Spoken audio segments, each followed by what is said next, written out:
Hello students, कैसे हो सारे सारे। आज की इस वीडियो में हम बात करने वाले हैं क्लास 11 का कंप्यूटर साइंस का हम सिलेबस देखेंगे। और सिलेबस को शुरू करने से पहले मैं आपको अपने बारे में बताना चाहूँगा। मेरा नाम विशाल कुमार है और मैं आप सभी बच्चों को क्लास 11 की क्लास 12 की कंप्यूटर साइंस पढ़ाता हूँ।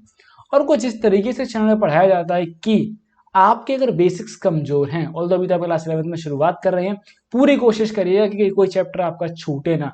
और खास तौर से चैप्टर नंबर 6 से तो बिल्कुल ना छूटे, बिकॉज 12th के लिए बहुत ज़्यादा इंपॉर्टेंट वहां से आपका शुरू हो जाता है।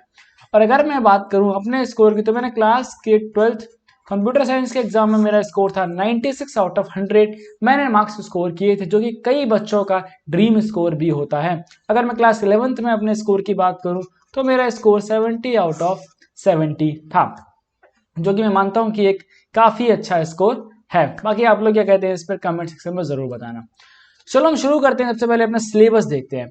और सिलेबस थोड़ा सा इंपॉर्टेंट होने वाला है, क्योंकि बिकॉज अगर आपको सिलेबस नहीं पता होगा तो फिर आपके लिए तकलीफें बढ़ जाती हैं। सबसे पहले देखते हैं तो ये सिलेबस, पहली बात तो लेटेस्ट है, दैट इज फॉर 2023 एंड 24।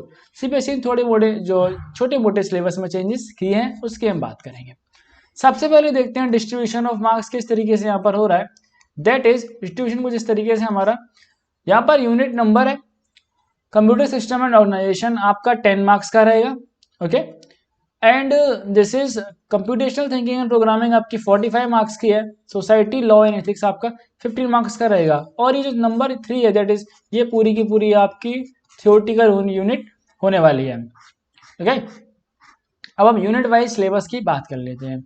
अगर हम यूनिट नंबर 1 की बात करें तो देखो, सबसे पहले आएगा हमारे पास बेसिक्स कंप्यूटर ऑर्गेनाइजेशन, यानी हम कंप्यूटर के बेसिक के बारे में जानेंगे। Introduction to computer system, hardware क्या होता है, सॉफ्टवेयर क्या होता है, input device, output device, CPU, memory.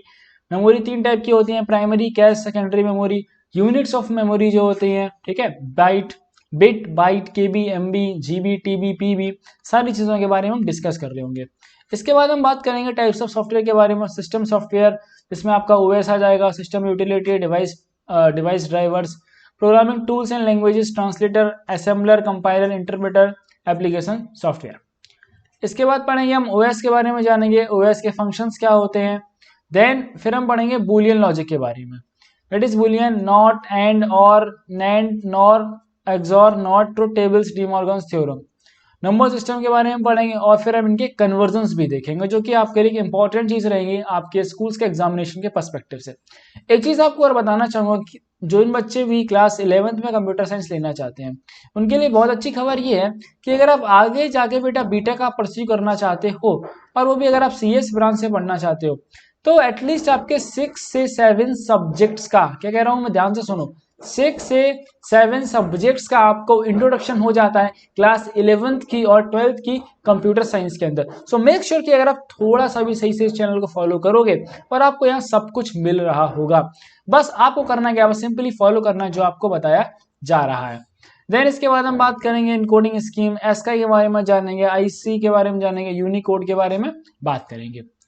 इसके बाद आती है हमारी यूनिट नंबर 2, दैट इज ये यूनिट आपके लिए काफी ज्यादा इंपॉर्टेंट हो जाती है और इसको हमें सबसे ज्यादा ध्यान से पढ़ना, बिकॉज सबसे ज्यादा मार्क्स की भी ये रहेगी। ये यूनिट आपकी 45 मार्क्स कंट्रीब्यूट करेगी आपके 70 आउट ऑफ 70 के स्कोर के लिए।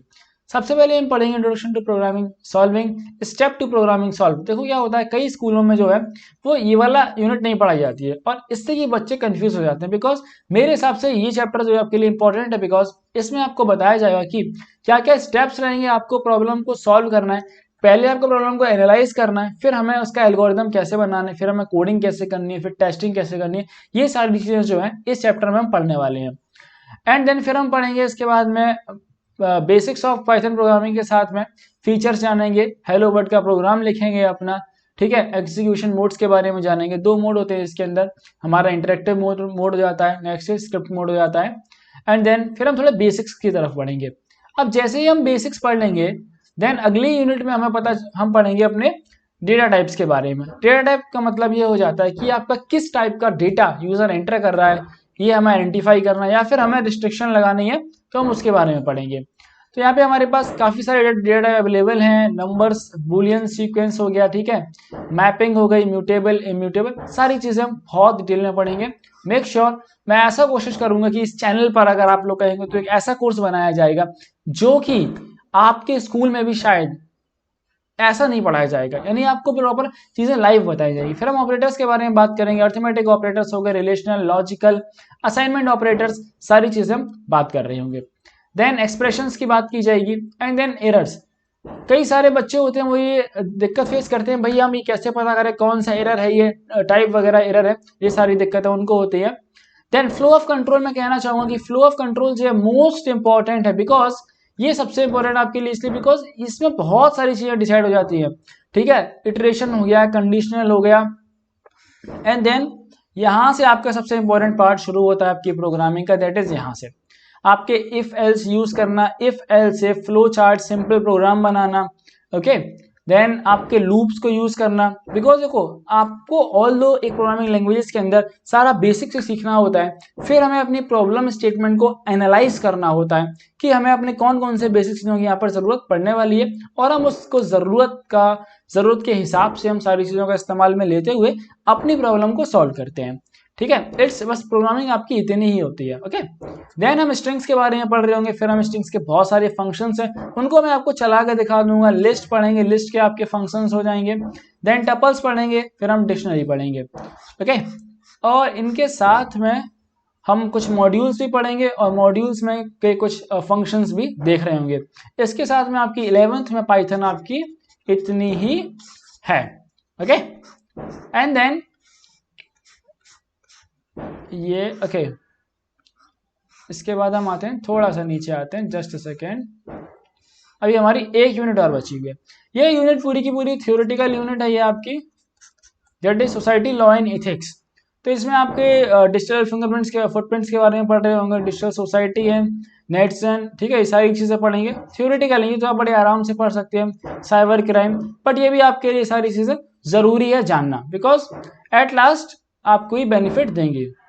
फिर हम देखेंगे प्रैक्टिकल में, ये आपके स्कूल में मैटर करेगा कि आपसे फाइल लिखवाई जाएगी जिसमें 20 पाइथन प्रोग्राम होने चाहिए, जो 7 नंबर की है वह आपका 3 नंबर का होगा। आपसे लैब टेस्ट करवाया जाएगा जो कि 12 नंबर का होगा। प्रोजेक्ट आपको दिया जाएगा वो आपका 8 नंबर का होगा। अगर हम सबको ऐड कर देंगे तो यहाँ पे आपके 30 मार्क्स का ये हो जाएगा। ओके, सो बस आज की इस वीडियो में इतना ही। मेक श्योर कि आप चैनल को सब्सक्राइब करें और चैनल को अपना सपोर्ट दिखाएं। आपको ऐसी इंफॉर्मेटिव वीडियो चैनल पे आती रहेंगी और हम बहुत ही जल्द अपनी लेक्चर की सीरीज शुरू करने वाले हैं।